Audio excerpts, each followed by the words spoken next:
नमस्कार, विशेष में आपका स्वागत है। मैं हूं मारिया शकील। एक्ट्रेस और बीजेपी की सांसद कंगना रनौत के बयान पर लगातार विवाद बढ़ता ही जा रहा है।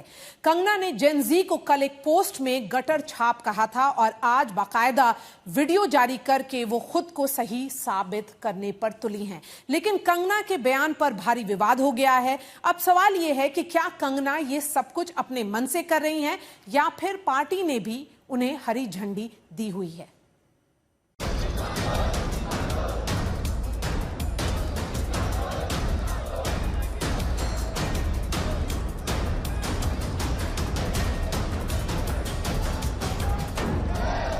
नमस्ते दोस्तों, ये रील मैं मीडिया के बंधुओं के लिए बना रही हूँ क्योंकि मैंने कुछ प्रोटेस्टर्स को जो कि गटर छाप, अनैतिक, अश्लील बिहेवियर सड़क पर बच्चों के सामने, बुजुर्गों के सामने, महिलाओं के सामने डिस्प्ले कर रहे थे, उसको नॉर्मलाइज करने से मना किया है। इस भोंडेपन को सिर्फ और सिर्फ आप अपने कमरे में डिस्प्ले कर सकते हैं, बाहर जाके आपको मर्यादा में रहना पड़ेगा।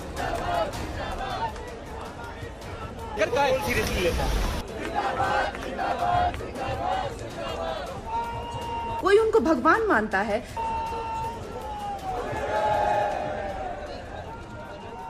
देखिए, कंगना रनौत जी को अब उनके पार्टी वाले ही ज़्यादा नहीं पूछते हैं, ज़्यादा सीरियसली नहीं लेते हैं उनको, तो हम लोग भी क्यों सीरियसली लें। कंगना रनौत इतनी नाराज क्यों है? जंतर मंतर पर उनकी सरकार के खिलाफ प्रदर्शन हुआ, जिसके बाद शिक्षा मंत्री को इस्तीफा देना पड़ा, इसलिए या फिर वहां प्रदर्शनकारियों ने अभिव्यक्ति की आजादी की सारी सीमाएं लाई। इंस्टाग्राम और सोशल मीडिया की वो रील्स जिनमें जेनजी प्रदर्शनकारी प्रधानमंत्री के लिए भद्दी भद्दी बातें कह रहे थे, आपत्तिजनक पोस्टर लेकर प्रदर्शन कर रहे थे, कंगना रनौत ने इसे भारतीय संस्कृति का मुद्दा बना दिया। नमस्ते दोस्तों, ये रील मैं मीडिया के बंधुओं के लिए बना रही हूँ क्योंकि मैंने कुछ प्रोटेस्टर्स को जो कि गटर छाप, अनैतिक, अश्लील बिहेवियर सड़क पर बच्चों के सामने, बुजुर्गों के सामने, महिलाओं के सामने डिस्प्ले कर रहे थे, उसको नॉर्मलाइज करने से मना किया है कि we do not accept this in this society. हम लोग नहीं चाहते कि हमारे घर के बच्चों को कोई जो है अपनी अश्लील हरकतों से जो है टाइम से पहले सेक्सुअलाइज कर दे। हमारे घर के बुजुर्गों के सामने जो है हमें शर्मिंदगी महसूस कर, हम नहीं इस तरह का बिहेवियर एक्सेप्ट करते हैं, उसको नॉर्मलाइज नहीं होने देंगे। तो मीडिया जो है मेरे खिलाफ गैंगअप कर रही है। कंगना रनौत ने अपनी इंस्टाग्राम स्टोरी पर एक लंबा चौड़ा पोस्ट किया जिसमें उन्होंने नई पीढ़ी को खूब खरी खोटी सुनाई और कई हदें भी पार कर दी। जैसे कंगना ने लिखा, ये तथाकथित पश्चिमी भारतीय महिलाओं की पीढ़ी है जिन्हें मैं गटर वाली पीढ़ी कहती हूं। इनमें से कुछ के पास तो इस समाज को देने के लिए कुछ नहीं है, ये पढ़ाई में अच्छे नहीं है, बल्कि ये तो इतने भद्दे और भ्रष्ट हैं कि यह हाउसवाइफ भी नहीं बन सकती। लेकिन वो बड़े गर्व से ड्रग्स, शराब और अनैतिक यौन संबंधों को अपनी आजादी बताती, अपने घर वालों के पैसों पर पलती है। क्या आप अपनी बेटी को ऐसा सिखाएंगे? डिसिप्लिन में रहना या मर्यादाओं में रहना कोई चॉइस नहीं है। भोंडा प्रदर्शन तो हर कोई करना चाहेगा, लेकिन अगर आपको समाज में रहना है और संविधान के हिसाब से आपको चलना पड़ेगा, जिसका मतलब है कि आपकी आजादी वहां खत्म हो जाती है जहां मेरे नाक और कान शुरू होते हैं, तो आप भोंडे बनकर सिर्फ अपने कमरे में रह सकते हैं। असल में कंगना लगातार इस आंदोलन के खिलाफ सोशल मीडिया पर एक्टिव रही है। जिस दिन से इस आंदोलन ने तूल पकड़ा, कंगना ने लगातार आंदोलन के खिलाफ अपना अलग स्टैंड लिया हुआ है। कंगना रनौत ने स्टूडेंट प्रोटेस्ट पर सोशल मीडिया पर लिखा कि अपनी पूरी जिंदगी में मैंने इतनी बदसूरती एक साथ नहीं देखी। जेनजी के विरोध प्रदर्शनों की ये रीलें देखकर घिन आती है। इन लोगों के बोलने का तरीका और जिस भाषा का ये इस्तेमाल कर रहे हैं, वैसा मैंने पहले कभी नहीं देखा। हर फ्रेम इतना अजीब और परेशान करने वाला है कि देखकर घिन आती है। आखिर इन्हें जन्म कौन दे रहा है और कौन इनकी परवरिश कर रहा है? हमारे 75 ईयर ओल्ड प्राइम मिनिस्टर हैं, उनकी दिवंगत माता जी को, उनको इतनी गंदी गंदी भद्दी गालियां दे। हमने भी स्टूडेंट प्रोटेस्ट किए हैं, इतना हमें संकोच होता था, इतनी शर्मिंदगी होती थी कि हमें कैमरा में दिखाया जा रहा है और किस तरह की अश्लील बातें हैं, किस एंगल से ये लोग स्टूडेंट लगते हैं। आज इनके जो भी आगे चल के सुप्रीम कोर्ट के लॉयर्स होंगे या लॉयर्स होंगे, क्या इनके माँ बाप अफोर्ड कर पाएंगे? इनके खुद की तो हैसियत नहीं है अफोर्ड करने की। हम जानते हैं कि हमारा हिंदुस्तानी समाज कैसा है। उनकी बेटियां ऐसे इतनी गंदी गंदी भाषा में बात कर रही हैं, समाज में उनकी क्या इज्जत रह जाएगी और उनको किस तरह की विपरीत परिस्थितियों का सामना करना पड़ेगा। असल में कंगना इस बात से ज्यादा नाराज है कि प्रदर्शनकारियों के निशाने पर धर्मेंद्र प्रधान के साथ साथ प्रधानमंत्री भी थे। लगातार प्रधानमंत्री के खिलाफ गाली गलौच हुआ। कंगना ने आज जो वीडियो जारी किया उसमें भी उन्होंने इस बात का जिक्र किया कि बहुत से लोगों के लिए प्रधानमंत्री भगवान हैं और प्रदर्शन में जिस तरह की बातें हुई हैं उससे उनकी भावनाएं आहत हुई। मेरे आराध्य, मेरे भगवान हो, चाहे मेरे नेता हो, प्रधानमंत्री जी से जो है लोग उनको एग्जाम बडी कहते हैं बच्चे।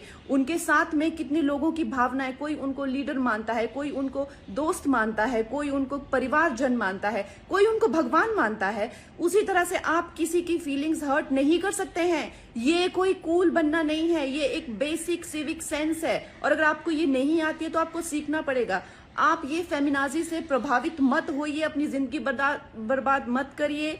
इस भौंडेपन को सिर्फ और सिर्फ आप अपने कमरे में डिस्प्ले कर सकते हैं। बाहर जाके आपको मर्यादा में रहना पड़ेगा ना, या आप वर्क प्लेस से निकाल दिए जाओगे। आप कभी भी कोई संबंध, परिवार वाले भी आपको भौंडापन नहीं झेलेंगे। कंगना रनौत पर कॉकरोच जनता पार्टी की प्रतिक्रिया मांगी गई तो और हंगामा हो गया। सीजेपी के प्रवक्ता सौरभ दास ने कह दिया कि कंगना रनौत को उनकी पार्टी में ही कोई गंभीरता से नहीं लेगा। इस पर भी कंगना ने जवाब दिया।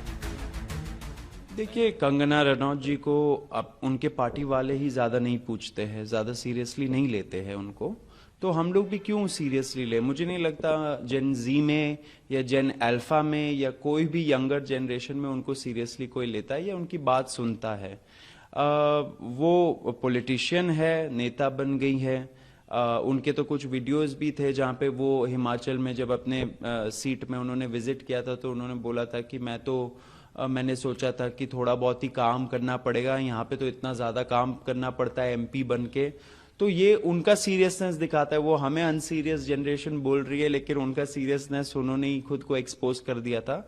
इस पे ज्यादा मैं कुछ बोलूंगा नहीं। शब्दावली सही नहीं है, शब्दावली संभाल लेना चाहिए नेताओं को, अपने पद का गरिमा भी बना के रखना चाहिए। आपसे कई गुना ज्यादा जेनजी ने इस देश के लिए किया है, कर रहे हैं। कंगना ने सीजेपी के प्रवक्ता सौरभ दास को फिर से सोशल मीडिया पर ही रिप्लाई किया। लिखा, मैंने गूगल किया है, ये लड़का 28 साल का है, ये खुद को स्टूडेंट कैसे बोल रहा है समझ में नहीं आता। हाँ, मैं पिछले 2 साल से राजनीति में हूँ लेकिन पिछले 20 साल से पब्लिक लाइफ जी रही हूँ। उसकी उम्र तक आते आते मैं 2 नेशनल अवार्ड जीत चुकी थी। हाँ, एक नई सांसद के तौर पर मैं काम के बोझ से अभिभूत हो गई थी क्योंकि मैं एक film maker, performing artist, producer, screen writer और उद्यमी भी हूँ। लेकिन जो व्यक्ति पूरी तरह बेकार और बेरोजगार हो वो कभी नहीं समझ सकता कि किसी भी उम्र में हर समय इतनी ज्यादा डिमांड में रहने का क्या मतलब होता है। डियर सौरभ, तुम्हारे मुद्दे निजी हैं, तुम स्टूडेंट नहीं हो, तुम सिर्फ बेकार हो। चलो स्किल्स सीखने से शुरू करते हैं। शुरुआत करने के लिए ये एक अच्छी जगह है। कंगना रनौत का विवादों से पुराना नाता रहा है। वो जब बीजेपी की सांसद नहीं थी तब से वो इस तरह के राजनीतिक विवादों में रही हैं, लेकिन अब वो बीजेपी की सांसद हैं, जिम्मेदार पद पर हैं। जेन जी के लिए उनके सबसे बड़े नेता प्रधानमंत्री नरेंद्र मोदी इंस्टाग्राम पर वीडियो पोस्ट कर रहे हैं। जेन जी से उनकी सरकार के 2 मंत्री नेगोशिएशंस कर रहे हैं। अब उन्हीं को गटर छाप कहना, बेशर्म, भद्दा कहना राजनीतिक तौर पर भारी पड़ सकता है।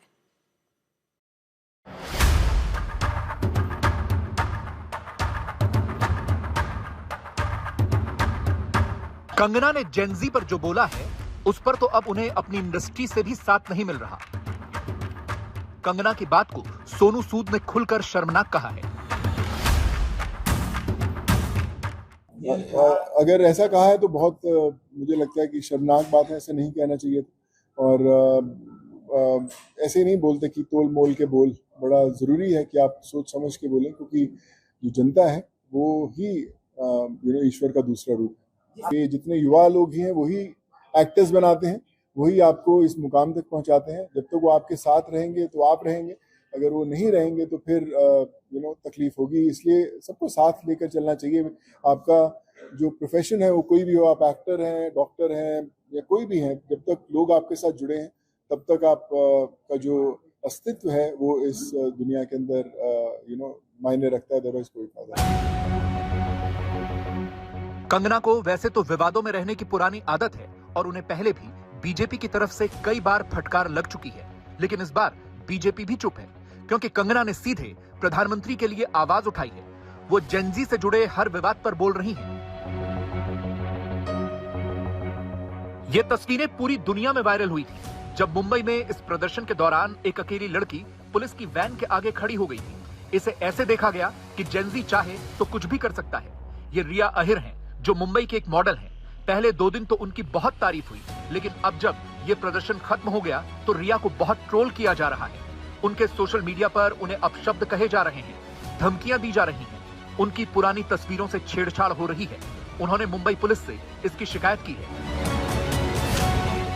मुझे जीने का हक नहीं है, मुझे मर जाना चाहिए। मुझे गंदी गंदी गालियां दी जा रही है। अगर मैं इसके बारे में अब कुछ नहीं करूंगी तो आपको पता ही है औरतों के साथ क्या होता है इस देश में। मुझे माफ करना।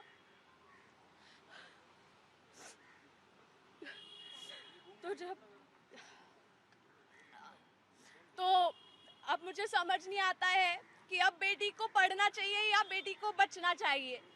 ये मैं आपसे पूछती हूँ, पॉलिटिशियंस जो भी ये देख रहे हैं संसद के साथी, ये देखकर मुझे बताएं कि बेटी का रेप होना चाहिए और उसे उसका एंजॉय करना चाहिए, या बेटी के खिलाफ कोई भी आवाज उठाए तो उसका मुंह कुचल देना चाहिए। और ऐसा किसी एक प्रदर्शनकारी के साथ नहीं हो रहा, कईयों के साथ हो रहा है। कई लोगों को सड़क पर पकड़कर पीटा जा रहा है, गालियां दी जा रही हैं, धमकियां दी जा रही हैं, और इनके लिए भी कंगना ने सोशल मीडिया पर पोस्ट किया। विशेष में वक्त है अब एक ब्रेक का, देखते रहिए आज तक।